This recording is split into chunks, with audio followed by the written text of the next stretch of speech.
All right, guys, '06 Chevy Silverado.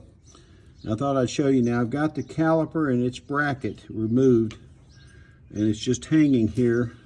I've got a pretty big zip tie holding that, but I thought I'd show you while I have it out. Now, here's your bleeder valve. There's that banjo bolt that's up under here for your brake hose. Now, I have already bled the brakes on this vehicle. I'm not going to crack that and introduce any air into the system.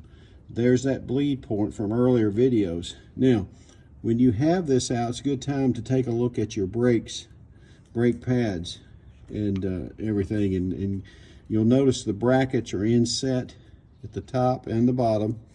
And you can see now there's plenty of brake pad actually here available on those, both sides.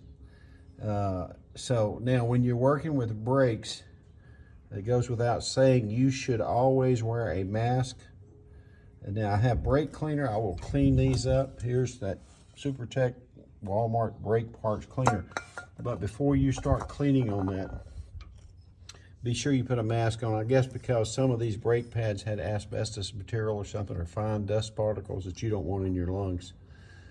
So be sure you wear a filter. Now there's your slider bolts, and I've got parts to replace this when I service this, and I've brought new caliper bolts, slider bolts also, and new rubber stops in here. So I'm going to rework this system. I'll probably stick with these brake pads though and clean it up really good and reinstall it and go down the road. So, but there's your brake caliper and your bracket. So your caliper is sitting here on the bracket, and if your pucks have pushed out, sometimes they do, making it hard to put this back on the rotor.